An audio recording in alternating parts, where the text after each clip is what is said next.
essentially, we got an email in our Down with the Capital box from the game makers, and that was the way they referred to themselves. There was no actual names dropped or anything.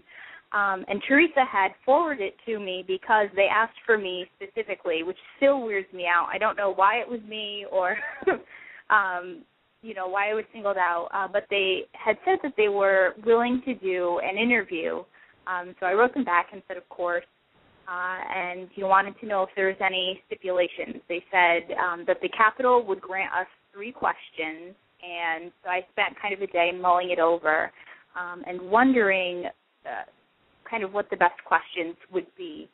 I ended up, the day that I asked them the questions was the day they had sent out kind of a mass email about the photos, the district pictures. So I asked them about that. I also asked them about what we could expect from Welcome to Pan Am in October. And I'll read you kind of their answer.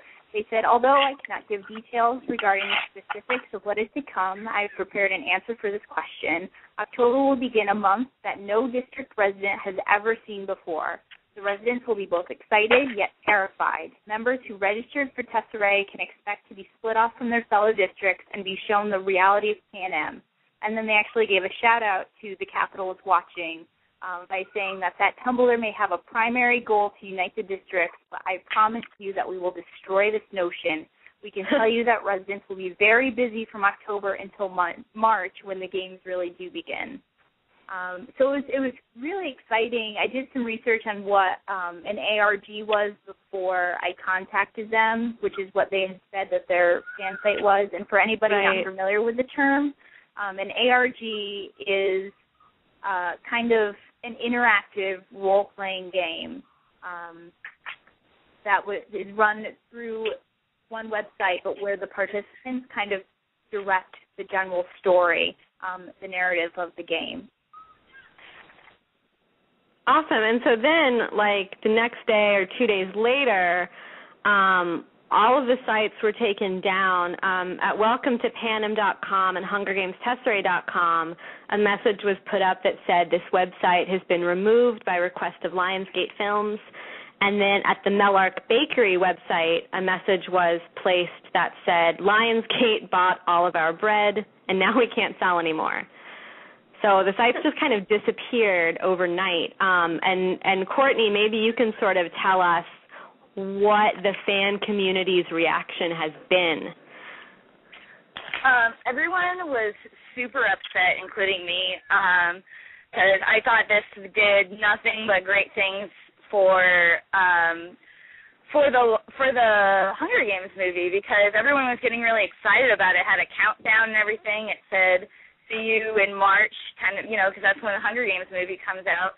And a lot of people were mad at Lionsgate. A lot of, words were words were put on the internet. And, my feeling is that I hope that Lionsgate ends up taking this opportunity to maybe team up with these people and have them run it, because this is creating great buzz. I know Tron Legacy did this for their fans, and it did great things, and they did a whole thing where they had clues online, and all the fans followed them, and they ended up getting rewards and everything like that. And I kind of thought that that's what it was going to be before I found out that it was not affiliated with Lionsgate. But I think that they should take this opportunity to jump on that. Right, and I just want to say, as kind of an observer here, how much I agree with you, and just kind of, stepping aside, looking at it from Lionsgate's perspective, I think it really makes sense what they did, because what they were concerned about, and actually there were a lot of things going on over the internet, calling this a scam and all kinds of things. So I think what Lionsgate was rightfully concerned about, it was also mysterious, is that maybe this was some major scam that, could turn into a catastrophe, because what if, all of this had led to something bad? And I think that what they'll come to realize as they become connected with the fan community and hear how much the fans love this, my hope personally is that, as you said, they'll realize this was actually a very exciting thing. We all got a kick out of it.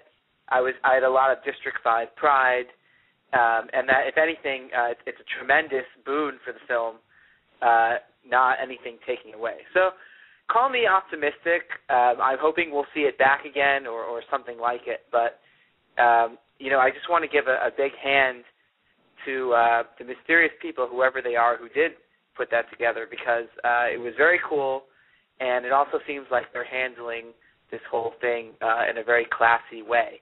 So, in an uncapital-ish way, whoever these real people are. So, well done, I think, on everybody's part.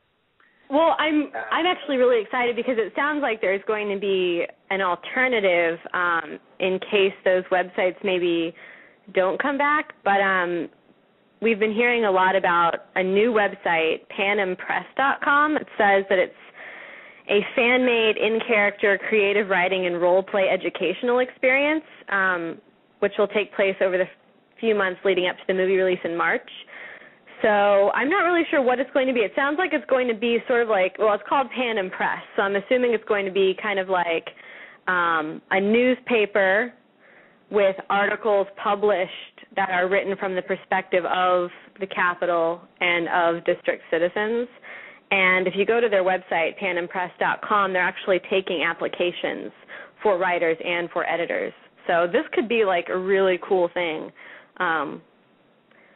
I don't know, Courtney, have you applied to be a writer or an editor? I'm hoping that PanemOctober continues. I have mixed feelings about the Panem Press thing because before the Capitol is Watching has done this great thing called Voices of Panem, and all these people have submitted these stories, and some of them are really well written, so it's kind of like the same idea. I'm glad because it's maybe people who wrote those stories could submit those, or I don't know, I'm kind of like because she kind of started that, and now it's kind of like the same idea, but at the same time I'm glad that it's getting it's reaching more eyes, kind of a thing. It's just such a bummer because I feel like for months we were so focused on all of the PanemOctober stuff and trying to figure out, what it is, who's behind it, what exactly is going to happen in October. Now it's all gone, so it's kind of sad. Can I say something? Yeah, if you want to. Okay. I was saying that I was so bummed because we did this district list that, everyone could sign up so we knew who got what thing, and I was really mad because I was like, oh, it's like all that work was done for nothing, but I'm sorry, I was just so mad. But the Capitol is Watching, she's pushing this onward, and we're still gonna try and do some kind of things where we can, people can still get their district randomly, and I hope it ends up it continues because when I first got into this, I got an anonymous message from the game makers that, assuming it was them, that just had Hunger Games Tesserae. They had the URL in there, and I was like, what is this? And it was really cool. I kind of felt special because I was like, oh, did they do this? And then I found the Capitol is Watching, and it was a really cool relationship, and it got me really excited about this and all the Hunger Games fans together. So I hope that Panem Press ends up being as great as PanemOctober could be, assuming that's what ends up happening.